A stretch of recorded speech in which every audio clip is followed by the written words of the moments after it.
Estamos aqui, eu e o Vítor Maduro, no âmbito de uma ação-formação obrigatória aqui do Hospital dos Lusíadas de Lisboa, no âmbito da nossa aplicação de tecidos oculares, transplantes de córnea e membrana amniótica. Só para enquadrar essa formação, o IPST, o Instituto Português de Sangue e Transplantação, é que dá a orientação e é que define a política da transplantação a nível nacional. Porém, a autorização da atividade, a sua monitorização e a verificação dos requisitos legais é feita pela Direção-Geral de Saúde. Nós aqui nos Lusíadas já fomos inspecionados 2 vezes e, portanto, mais ou menos em cada 2 anos, a Direção-Geral de Saúde manda cá uma brigada para inspecionar e é por isso que essa ação é obrigatória. Tem como objetivo uniformizar os critérios de escolha e seleção dos doentes para a aplicação dos tecidos oculares, dar o conhecimento aos intervenientes no processo dos quais há as ações a realizar de modo a cumprir a legislação vigente, padronizar os modos de atuação e esclarecer dúvidas e questões aos intervenientes nos processos. Esta formação, como disse, faz parte, é obrigatória pela Direção-Geral de Saúde. Os intervenientes são todos os médicos oftalmologistas que fazem essa aplicação. Aqui no Hospital dos Lusíadas sou eu, o Dr. Vítor Maduro, o Dr. João Feijão e a doutora Sara. Os médicos anestesistas, que nos fazem a anestesia desses doentes, os enfermeiros do bloco operatório, da consulta externa, os farmacêuticos, os técnicos de ortótica, portanto, todas essas pessoas que estão ali nessa lista são obrigadas a terem essa formação. O transplante de córnea nos últimos 15 anos sofreu uma enorme transformação. Sofreu um processo, sobretudo, de customização, que é a melhor técnica para o melhor doente. As técnicas que nós cá fazemos são a queratoplastia penetrante, a lamelar anterior e a queratoplastia endotelial.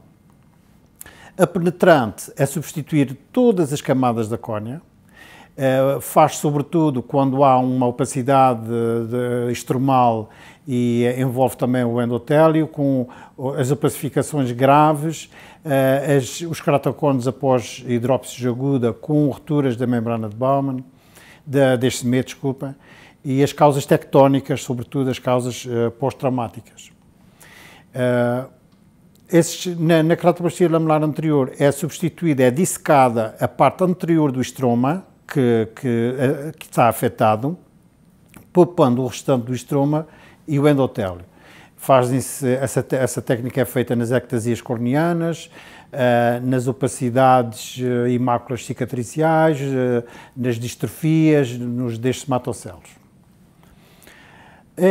As queratoplastias endoteliais são 2, sobretudo, o de Zaek ultrafino e o de MEC, e tem as seguintes indicações: nas distrofias endoteliais, a mais frequente é a de Fuchs, mas também se fazem noutras distrofias endoteliais, como a polimorfa posterior, nas queratopatias bolhosas pós-afaquia ou pseudofaquia, nas falências de queratoplastias prévias e na falência endotelial após uma cirurgia ocular.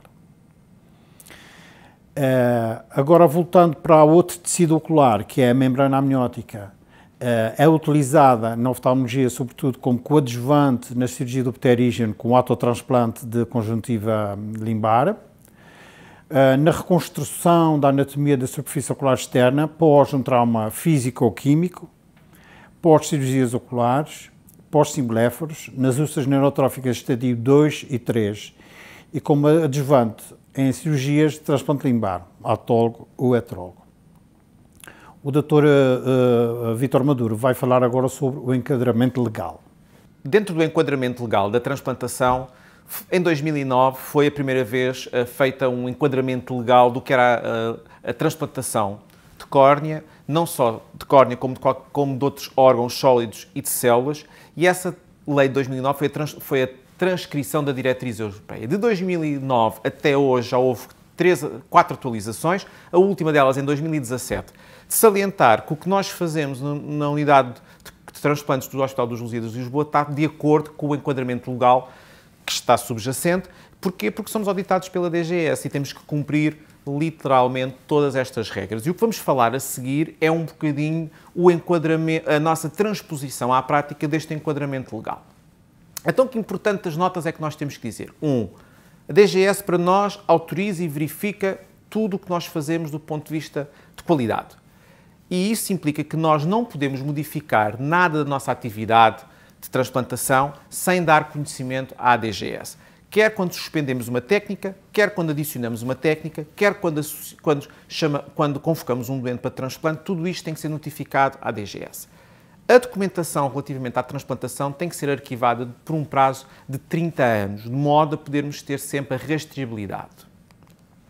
E é aí que vêm as definições que esta portaria nos veio trazer, em que define o que é uma unidade de transplantação, que somos nós, um estabelecimento com cuidados de saúde, que tem que ter uma equipa, que tem que ter uma unidade funcional, que tem que ter um organigrama de função, define o que é um receptor, que é a pessoa que recebe o transplante, e define o que é este processo, que é a transplantação, que não é apenas a doação ou a cirurgia do transplante, mas sim todo um processo que começa na colheita e acaba na verificação e na vigilância deste doente no pós-transplante. E é aqui que entra o conceito que esta portaria nos trouxe de muito importante, que é a rastreabilidade, que é a capacidade que eu vou ter que ter para localizar e identificar o tecido aplicado em qualquer etapa, desde a colheita até ao seu processo de eliminação. E eu tenho que ter a capacidade tanto de localizar o dador, como de localizar o receptor a quem esse tecido foi localizado. E esta documentação e tudo isto é formatado de modo a conseguir uma rastreabilidade a 100%. Este critério é tão importante que, se não for bem executado nas unidades de aplicação, ficam sem autorização para que possamos continuar essa atividade. O outro critério também de segurança é a noção de reação adversa grave, que é uma resposta indesejável ou inesperada quando a transplantação. E isso vem com o facto de nós termos departamentos de qualidade que verificam se acontece uma reação adversa grave ou um incidente que tem que ser notificado em plataforma própria, de modo a que nós possamos melhorar e impedir que essa reação adversa grave possa voltar a acontecer. Então, tivemos que fazer procedimentos e tivemos que uniformizar procedimentos de modo a que estes vários polos da aplicação dos tecidos possam ter a mesma linguagem. Para terem a noção, tanto no transplante de córnea como no transplante de membrana amniótica, a unidade de oftalmologia Lusíadas relaciona-se com os serviços farmacêuticos Lusíadas e com o IPST. E esta trilogia tem que ter uma mesma linguagem e o mesmo tipo de noção do que está a acontecer. E isso também é um motivo desta formação, estarmos aqui, é para isso mesmo. Então, como é que eu faço para ter um transplante de córnea na nossa unidade? Primeiro, o médico oftalmologista coloca a indicação que é necessário fazer um transplante de córnea, conforme as indicações que nós referimos anteriormente. Faz o pedido, preenche os formulários que estão indexados ao IPST, faz a proposta cirúrgica Lusíadas e o consentimento informado próprio. Todos estes formulários são preenchidos na unidade, são digitalizados e são enviados para a farmácia.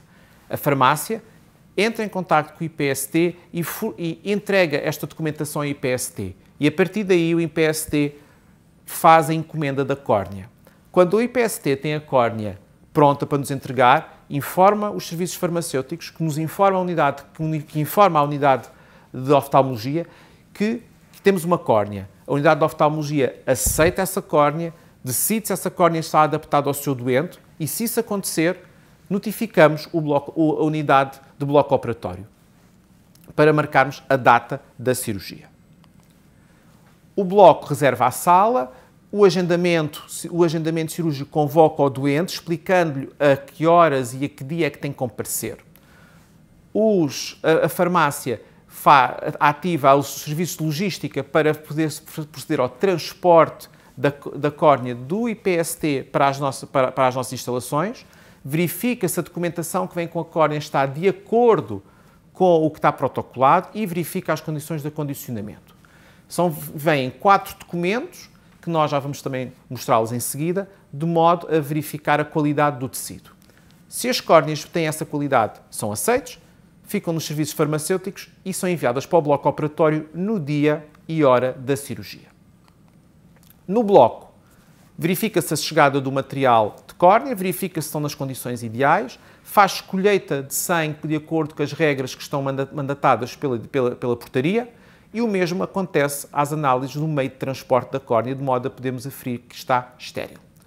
Após a cirurgia, há preenchimento da documentação, as cirurgias são enviadas também para a farmácia juntamente com a documentação, que entrega ao IPSD. Caso haja alguma reação adversa grave, algum incidente, a notificação é preenchida, tanto em papel, que é arquivado, como na plataforma do IPSD. Por fim, os serviços farmacêuticos enviam toda a documentação para o IPSD, mantendo os originais por um arquivo de 30 anos na nossa unidade. O IPSD fatura ao hospital e a situação fica regularizada. Isto é os nossos procedimentos para transplante de córnea. Documentação. Temos o formulário do pedido de córnea, o formulário do IPSD e o formulário do Banco de Tecidos Internacional. Os dois são preenchidos no momento em que o doente tem indicação para transplante, definido pelo médico oftalmologista. Nesse mesmo ato, faz a proposta cirúrgica e o consentimento informado. Este consentimento é um consentimento específico para a unidade de oftalmologia transplante de córnea, porque tem algumas particularidades que têm que estar definidas. No dia da cirurgia de transplante, chegam os formulários que acompanham a córnea, onde vem o formulário das características da córnea dadora, o formulário para controle analítico e o formulário para pós-implante. Estes formulários são preenchidos, são digitalizados e são enviados novamente para os serviços farmacêuticos, que depois reencaminham para o banco de tecidos. Para a membrana amniótica, não é muito diferente, mas tem menos documentação. Novamente, o médico oftalmologista na consulta define a indicação, faz um pedido ao IPSD de membrana amniótica em modelo próprio, faz a proposta cirúrgica e o consentimento. Novamente, a documentação é digitalizada e sai da unidade de oftalmologia e chega aos serviços farmacêuticos. Os serviços farmacêuticos notificam o banco de tecidos do IPSD, que após ter membrana amniótica disponível, informa novamente os serviços farmacêuticos e a unidade de oftalmologia da sua disponibilidade. É feito o agendamento cirúrgico e o agendamento cirúrgico avisa o cliente da data e hora da cirurgia.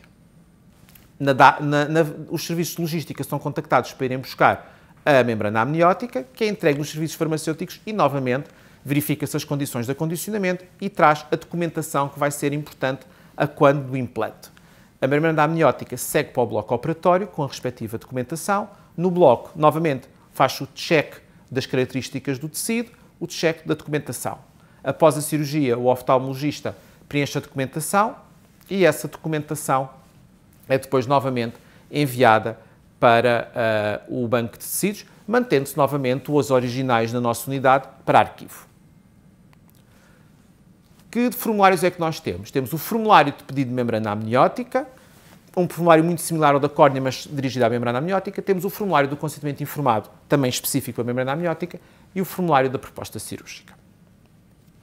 Estes são os passos necessários para a membrana amniótica.